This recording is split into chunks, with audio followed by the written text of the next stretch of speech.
स्वागत है आप सभी का हमारे इस चैनल पर। जो हमने हिंदी की श्रृंखला स्टार्ट की है तो उसी का आज आगे हम लोग पढ़ेंगे, उसी हिंदी श्रृंखला का आगे।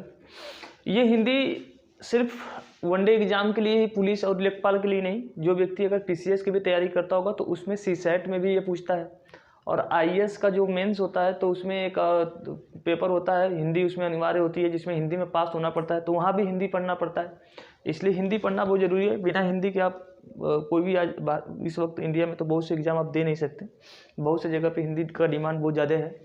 तो हम लोग आते हैं आज के चैप्टर पर। भाषा की सबसे छोटी इकाई। जब हम किसी भाषा को पढ़ते हैं तो उस भाषा की सबसे छोटी इकाई जो होती है वो क्या होता है? वर्ड या ध्वनि। हमने बताया था आप लोगों को अक्षर, जैसे इंग्लिश में ABCD बताए थे, ये सब क्या होते हैं? लेटर होते हैं। लेटर यानी अक्षर, हिंदी में कहे तो अक्षर कहते हैं इन्हें। अक्षर जैसे क हो गया, ख हो गया, ग हो गया, ये सब अक्षर है। ये अक्षर जो मिल के बने होते हैं वो किससे मिल के बने होते हैं? तो वर्ड से। वर्ड, अक्षर किससे मिल के बने होते हैं? वर्ड से। यानी जैसे क अगर पूछा जाए तो क आधा क प्लस अ, इनसे मिलकर बना, तो ये आधा क हुआ जो है ये क्या है? वर्ड, या फिर इसी को ध्वनि भी कहते हैं। तो जो अक्षर बने होते हैं वो किससे मिलकर बने होते हैं? तो वर्ड से या फिर ध्वनि से मिलकर बने होते हैं। तो सवाल ये उठता है कि कुल कितने वर्ड होते हैं? वर्ड कितने होते हैं? तो उच्चारण के आधार पर, उच्चारण का मतलब on the basis of pronunciation, हम जो बोल रहे हैं इसी को कहते हैं उच्चारण करना। हम जो बोल रहे हैं उसी को कहते हैं उच्चारण करना। उच्चारण करने के आधार पर हिंदी में जो जितने वर्ड होते हैं, इन वर्डों की संख्या कितनी है? 45। उच्चारण के आधार पर जो हम बोल रहे हैं, इन बोलने के आधार पर हिंदी में जो वर्डों की संख्या है वो कितनी है? वो है 45, जिनमें से 10 स्वर है और 35 क्या है? व्यंजन है। अब आप लोगों को गलत ना लगे, उच्चारण के आधार पर जब भी एग्जाम में पूछा जाएगा उच्चारण के आधार पर कितने कुल वर्ड है? तो 45, जिसमें से 10 स्वर और 35 क्या है? व्यंजन। लेकिन अगर लेखन के आधार पर पूछा जाए, लेखन मतलब लिखने के आधार पर, लेखन के आधार पर पूछा जाए कि कितने वर्ड है, तो कुल टोटल 52 है। कितने हैं? 52 है, जिनमें से 13 क्या है? स्वर है, 35 क्या है? व्यंजन है, 4 क्या है? संयुक्त व्यंजन है। जैसे य होता है, ये स्वर संयुक्त व्यंजन है। जैसे स्र होता है, ये क्या है? संयुक्त व्यंजन है। ये ऐसे कुल 4 संयुक्त व्यंजन है, 35 व्यंजन है, 13 क्या है? स्वर है। ठीक है, 13 स्वर है, 35 व्यंजन है, 4 संयुक्त व्यंजन है। इनमें स्वर कौन कौन से हैं? जैसे अ, आ, छोटी ई, बड़ी ई, छोटा ऊ, बड़ा ऊ, री, ए, ओ, औ। ये जो स्वर हैं, इन चारों ए, ओ, औ को संयुक्त व्यंजन कहा जाता है, संयुक्त स्वर कहा जाता है, संयुक्त स्वर कहा जाता है। अब मैं आपको एक बात बता रहा हूँ कि अगर एग्जाम में पूछे कि कुल स्वरों की संख्या कितनी है, तो आप 11, अगर ऑप्शन में दिया रहेगा तो आप 11 लगाएंगे, क्योंकि ये जो अंग और अह जो होता है ये अयोगवाह होते हैं। क्या होते हैं ये? अयोगवाह। लिखा भले गया है किताबों में 13 स्वर, लेकिन बहुत बार हमने देखा है कि आयोग ने आंसर सही माना है 11 को, इसलिए आप भी 11 ही टिक करिएगा, क्योंकि 13 दिया है लेकिन 11 को सही माना जाता है। अंग और अह को अयोगवाह, ऐसे टोटल गिनेंगे तो 13 है, लेकिन इन दोनों को निकाल दिया जाता है तो ये क्या है? अयोगवाह है, क्योंकि बहुत बार आयोग ने 11 को ही सही माना है, इसलिए हम भी 11 को ही मान के चलेंगे कि सही है। फिर आता है स्वर। जो स्वर ये दिए हैं अंग से लेकर के अ तक, अ से लेकर अ तक, इनके जो उच्चारण काल को इंग्लिश में बोलते हैं प्रोनाउंसिएशन ड्यूरेशन, यानी कि जो हम बोल रहे हैं उनमें कितना समय लग रहा है। जैसे अ बोलने में कम समय लगता है, यानी उच्चारण काल क्या है? कम है। हमने बोला आ, ज़्यादा टाइम लगा, मतलब उच्चारण समय जो हमारा है वो अधिक गया। फिर जैसे छोटी ई बोलना हो, ई, कम उच्चारण काल। बड़ी बोलना हो, ई, उच्चारण समय अधिक लग रहा है। तो इसे कहते हैं उच्चारण काल के आधार पर जो स्वर होते हैं, इन स्वरों को हम लोग 3 भागों में बांटते हैं। एक बोलते हैं ह्रस्व स्वर। ह्रस्व स्वर का मतलब होता है लघु स्वर, जिसको बोलने में कम समय लगता है। ऐसे स्वर जिनको बोलने में कम समय लगता है उसे कहते हैं ह्रस्व स्वर, यानी ऐसे अक्षर जिनको बोलने में बहुत कम होता है, ऐसे वर्ड जिनको बोलने में बहुत कम समय लगता है, उन्हें कहा जाता है ह्रस्व स्वर। उसमें अ आता है, छोटी ई आता है और बड़ा तू। बड़ा छोटा ऊ आता है। तो अ छोटी ई बड़ा छोटी ऊ, छोटा ऊ आता है। दीर्घ स्वर किसे कहते हैं?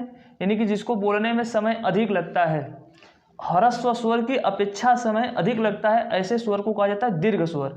जैसे कि आ, बड़ी ई, बड़ा ऊ, ए, ओ, औ, ये सब क्या है? दीर्घ स्वर है। इनकी अपेक्षा इसमें समय अधिक लगता है।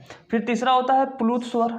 प्लुत स्वर जिनमें यस बना होता है, ये यस आकार की जिसमें मात्रा लगा होता है। प्लुत स्वर हम ऐसे स्वर को कहते हैं जिनमें दीर्घ स्वर की अपेक्षा और अधिक समय लगता है बोलने में। दीर्घ स्वर की अपेक्षा जब हम प्लुत स्वर बोलेंगे इनमें समय और अधिक लगेगा।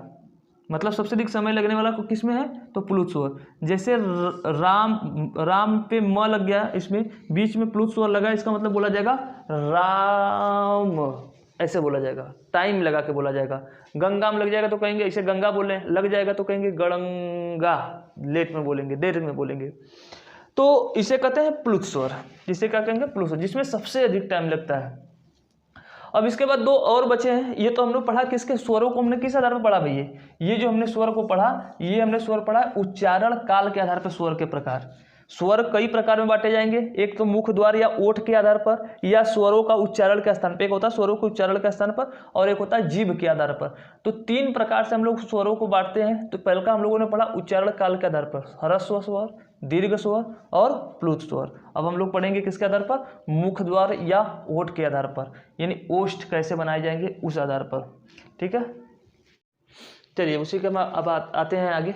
जो अब हम लोग आगे पढ़ते हैं स्वरों का किसके आधार पर प्रकार? मुखाकृति। मुखाकृति का मतलब होता है जब आप स्वर को बोलेंगे तो आपके मुख की जो आकृति है वो कैसी बनती है, वो कैसी बनती है, उसे कहते हैं मुखाकृति के आधार पर स्वरों के प्रकार।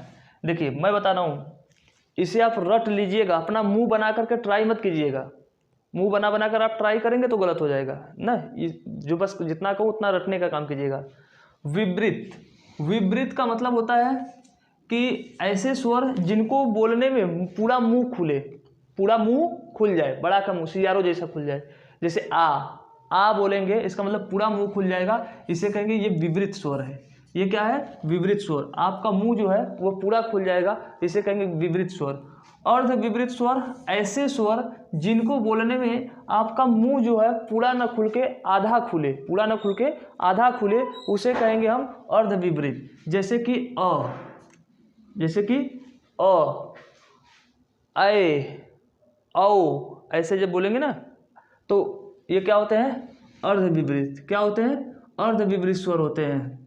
ए हो गया, औ हो गया, ये सब अर्ध विवृत, ये रट लेना है। फिर उसके बाद सम विवृत। सम विवृत का मतलब ऐसे स्वर जिनको बोलने में बहुत थोड़ा सा मुंह खुलता है, बहुत थोड़ा सा मुंह खुलता है, थोड़ा सा, उसे हम लोग कहते हैं समवृत। जैसे कि छोटी ई, बड़ी ई, ऊ,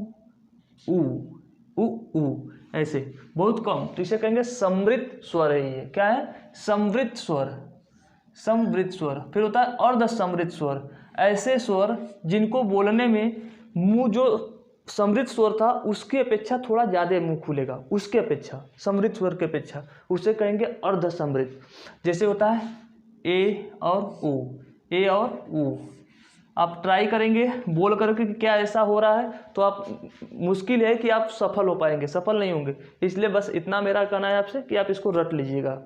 ठीक है, तो याद रहे कि विवृत में आता है आ, अर्ध विवृत में कौन आता है? अ, ए, ओ। फिर उसके बाद समृद्ध में कौन आता है? छोटी ई, बड़ी ई, छोटा ऊ, बड़ा ऊ। अर्ध समृद्ध में कौन आता है? ए, ओ। फिर उसके बाद जीभ के आधार पर हम लोग जब किसी स्वर को बोलते हैं तो हमारी जीभ की जो संरचना है वो उस जीभ के किस हिस्से से वो स्वर उत्पन्न हो रहा है, जीभ के किस हिस्से से लगता है कि ये जो स्वर बनाया जा रहा है वो किस हिस्से से, उसी में आता है अग्र स्वर।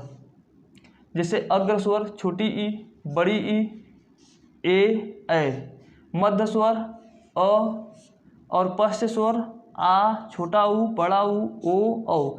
ये आपको याद करने हैं, ये रटने की चीज़ें हैं। जितना समझाना है मैं तो उतना समझा ही रहा हूँ।